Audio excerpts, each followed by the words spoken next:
Hello, I'm Brenda Martin, and welcome to this edition of Inside Huntsville. The purpose of the show is to give you, our viewing audience, an opportunity to learn more about the services available to you. Lately, there's been three buzzwords that our city leaders have been using quite a bit. The big picture. What is it? How will it affect our city? Just what does it mean? Well, here today to answer these questions and more is Dennis Madsen, Manager of Urban and Long Range Planning for the City of Huntsville. He's been here since January of 2013.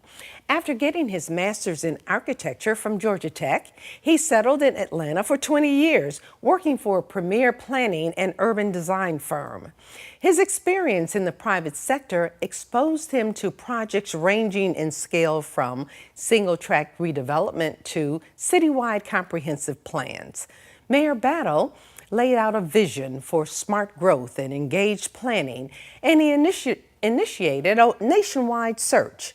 Attracted by the quality of life, an opportunity to be a part of Huntsville's growth, and equally as important, the opportunity for his wife to return home, Dennis applied for the position and was offered the job. Welcome, Dennis, and thank you for joining me today. Thank you for having me, Brenda. I'm very excited. You've been in planning for a long time. It's obviously something very important to you. Why is it important to plan for our cities? That's an excellent question. We get asked that a lot. What is important really to recognize is that cities are, they're built environments, but they're very much organic. They reflect the people who live there. And because the people who live there age and change and people move away and new people move in, the cities change to reflect them as well. I frequently ask folks who've especially been in Huntsville, how long have you been here? And folks will say 30, 40, 50 years. And I'll say, oh, and clearly Huntsville hasn't changed at all in those 50 years, right? Well, of course it has. Cities grow over time, and it's important to understand how they need to grow to best serve the folks who are living there. And also, if we want to leave a great city behind for our children and our grandchildren, it's really important to have a vision of how we want the city to serve their interests in the future. Why do we need to undertake such an effort, though? It's important, I think, because a successful plan, one that's actually can get done and can get implemented, is one that has to start with the people. It's not something that a professional planner can go into the back room and sort of sketch something out. It's important that folks who live and work and spend time in the community actually express their opinion and help shape that plan. Because then when it comes to actually implementing things, when it comes to actually doing the projects or starting the policies that can make that plan work, the citizens actually have buy-in. They have a sense of ownership, they have a sense of involvement, and that allows for much more engagement and much more support for moving the plan forward. Well, Dennis, what makes up a master planning process? That's a good question. They can range from very short amounts of time to extending over years, depending on the area you're engaging. For a comprehensive planning process, they can typically take anywhere from 1 to 2 years. We're shooting for about 18 months. And they're generally made up of 3 parts. And the first we've really kind of moved through already, and that's, the fancy term is inventory and assessment, but it's really the planning department doing its homework. What are the existing conditions on the ground? How is our land being used? How does our transportation network work? Who are the people who are living here? How are we aging? How are we growing? What are our jobs? What's our economy like? It's important to have that kind of base understanding before you can figure out the direction that the city's going. The second part of that is what we're entering into now, which is really visioning and public engagement. And that's the part I mentioned earlier, that to have a successful plan, it's really important to go out and ask the folks, what is it you would like to see your city grow into?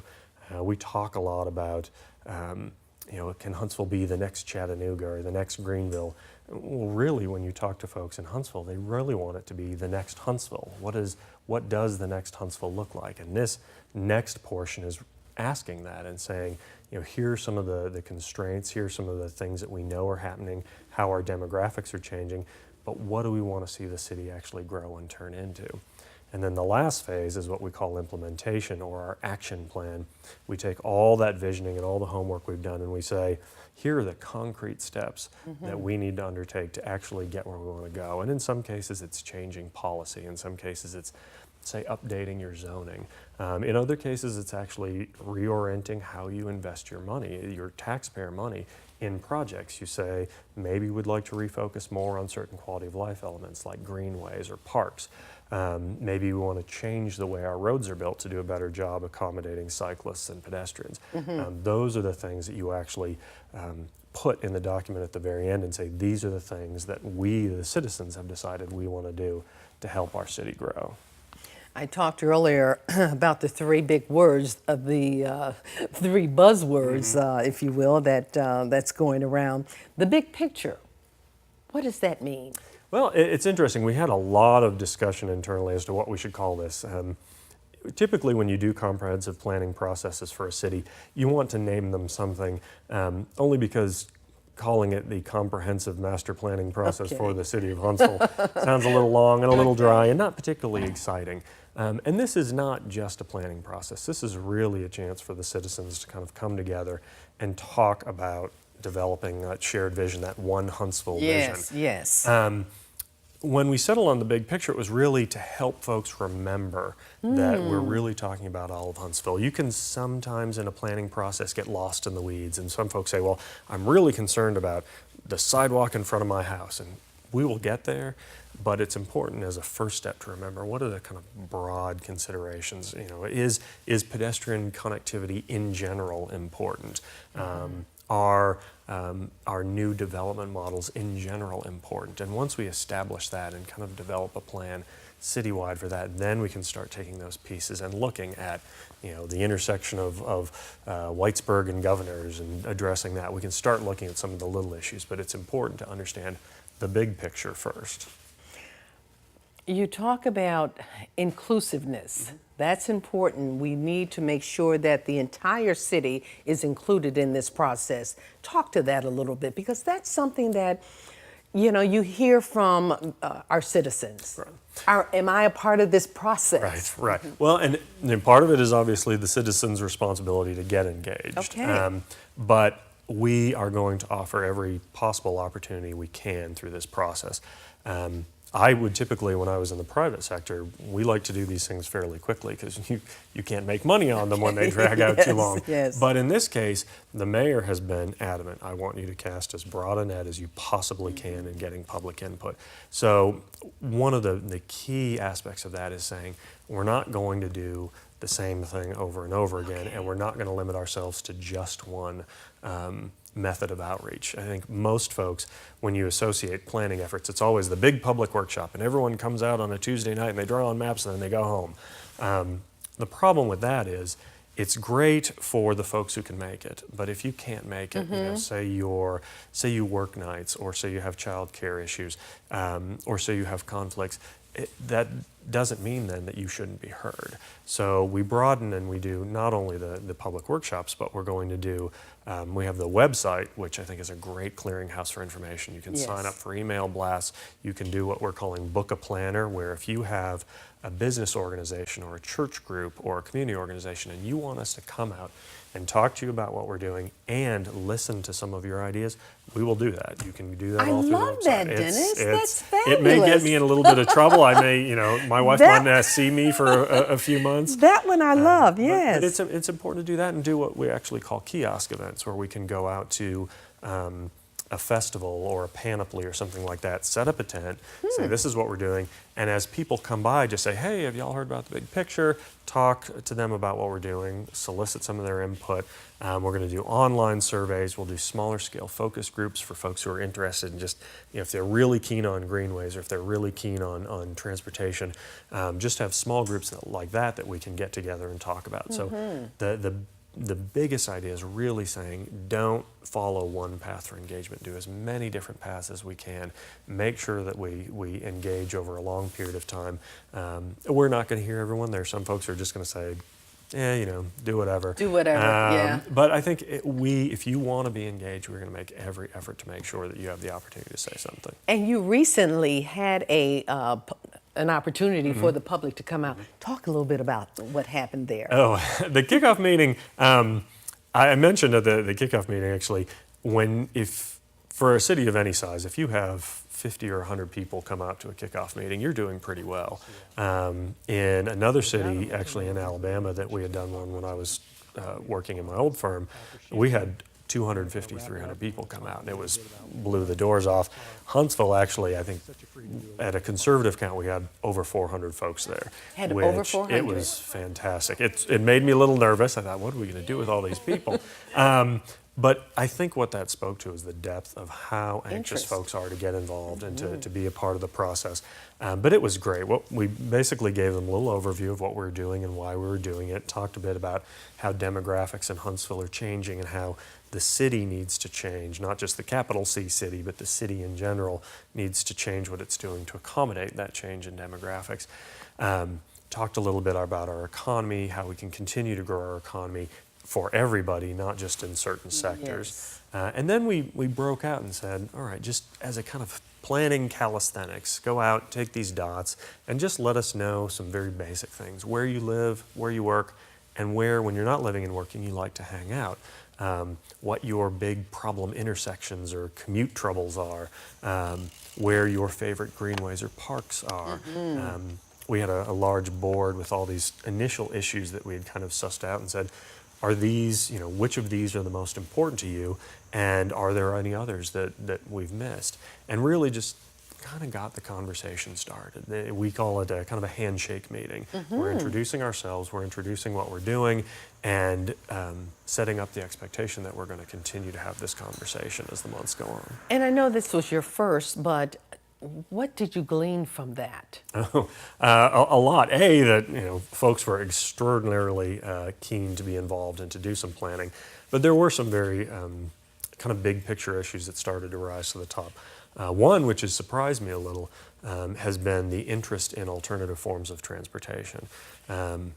We are a very car-dependent city. Yes. Many cities are. We're probably a little more so than some of the others. And there was a lot of questions we've heard about how we might expand or improve our transit services, how we might expand bike facilities, how we might improve walkability within the city.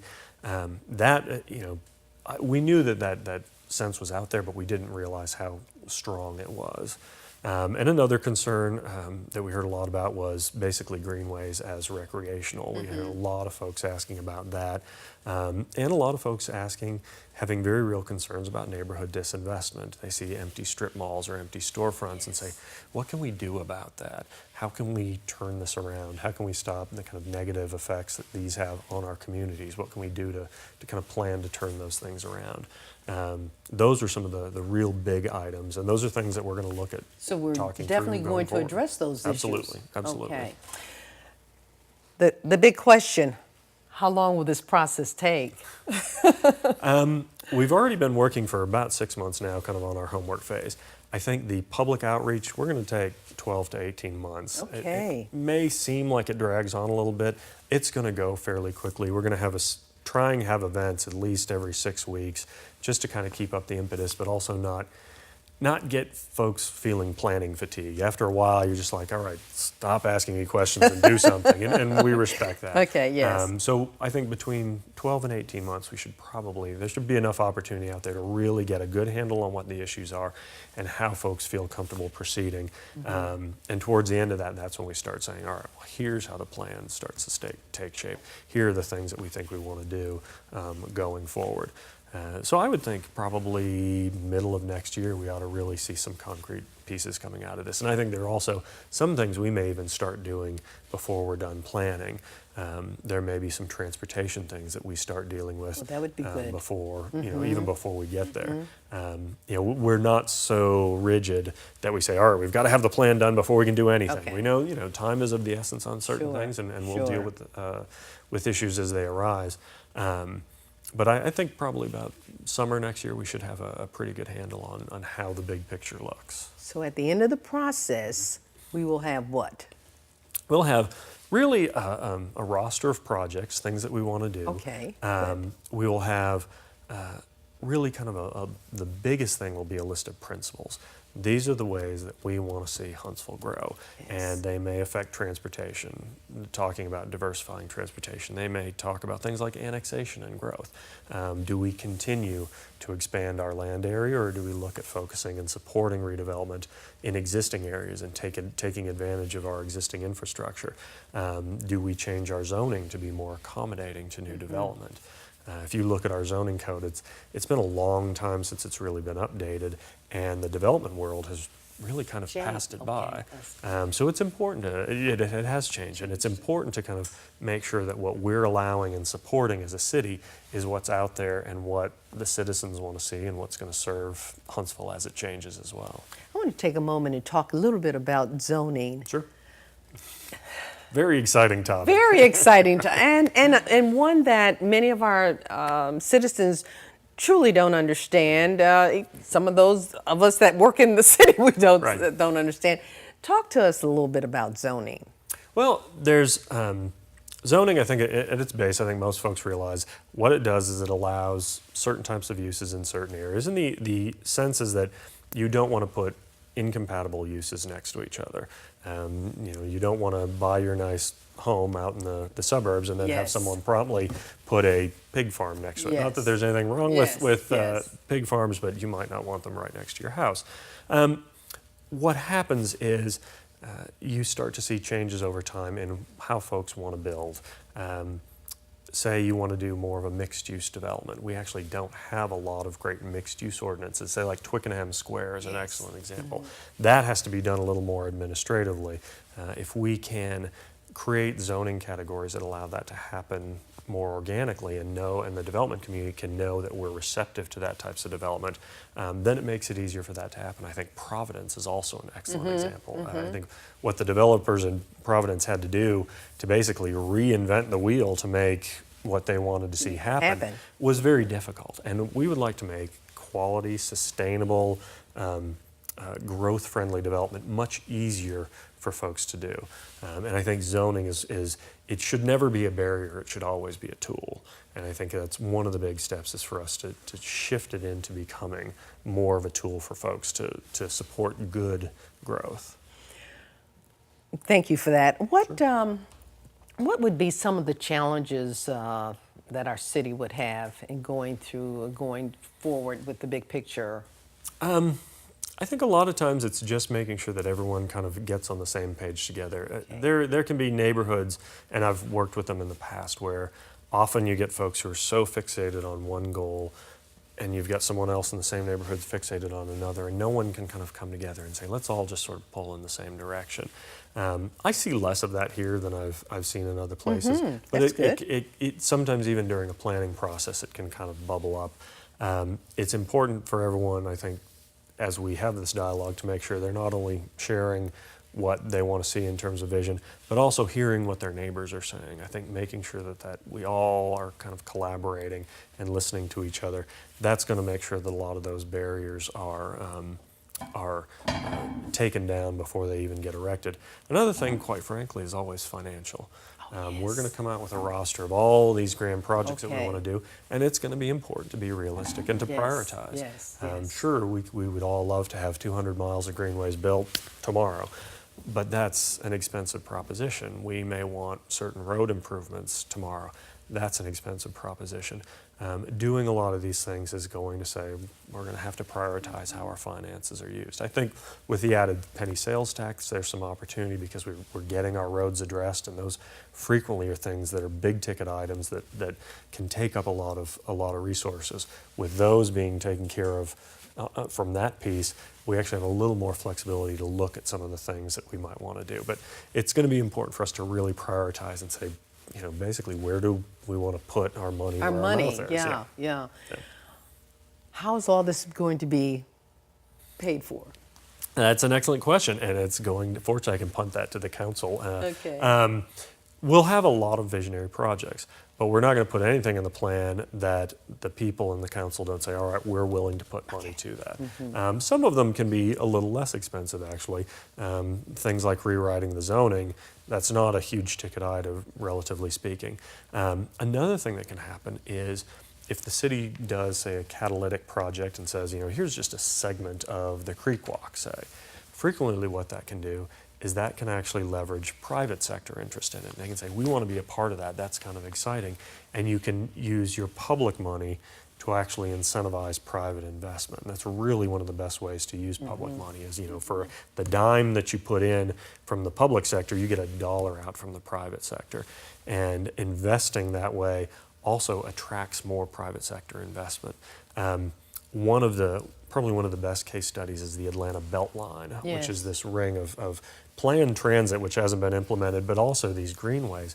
And for a pretty good chunk of public change that's been spent on it, the amount of private sector reinvestment that has gone on around it that's been attracted to this amenity has basically blown the doors off of development in Atlanta. It's been fantastically lucrative for the city. It's just making sure we understand, what is our vision, where do we want to spend those funds, and then be prepared to engage the private sector to help them invest around us. We've got just a few more minutes here, and this is one question that I wanted to ask. If you could look into a crystal ball, what do you think our future Huntsville will look like? That's always fun. And the nice thing is, maybe 20 years from now, folks will forget that I was completely wrong about certain things. I think from a broad standpoint, one of the things that we can see in Huntsville, and we're seeing it nationwide as well, is we may become a city of centers or a city of nodes.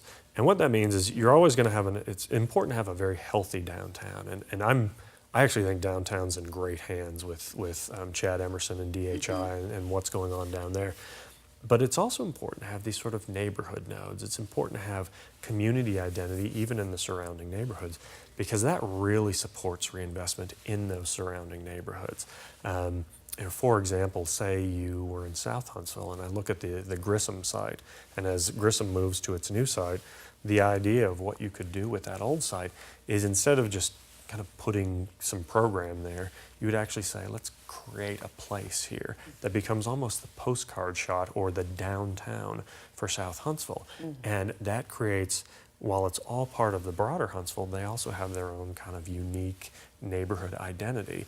In North Huntsville, you could do the exact same thing. Identify an area where you want to see kind of a town center with shops and a park and a village square or what have you. And having something like that nearby is not only a great amenity for those who live there, but it really encourages reinvestment in community. We call it placemaking in the planning parlance. But it's important not just to do that downtown, but to look at opportunities to do that in all our communities. I think even Hampton Cove would benefit from saying, all right, what's our identity? Where's our town center? Where's that place that we all go to hang out when we're not at home? That I think you may start to see really sort of shape up throughout the city as people start creating more of these community nodes. I think the other thing, the big one is going to be the change in transportation. I think we're going to see more variety in transportation. We're going to see a much broader bike network. We may even, knock on wood, see more expanded transit. I think light rail, BRT, they're not only becoming more feasible, but they're also becoming less expensive than they used to be. And I think if we can implement that, that will go a long way to helping our growth. One of the things, exciting things I heard you say too, is that you're looking at creating a town center or town centers in North Huntsville. And that's important. Okay, so we want to make sure. Absolutely. Well, I wouldn't say we're creating, I would say we are providing the framework for the North Huntsville community to create a neighborhood center for themselves. That's definitely an important distinction, and it goes back to the idea of this has to be community-based. This has to come from the people. Two-way street. Absolutely. Yes. Well, planning means growth, opportunities, wealth, and excitement, and much more. And it's got to be exciting to be for you to be on the cutting edge of this effort. I want to thank you so very much for being here with us today. You've shared a lot of information about our future Huntsville, and on behalf of all the 180,000 some odd people of Huntsville, let me thank you for your leadership in this important effort. Thanks for being here. Thank you for having me.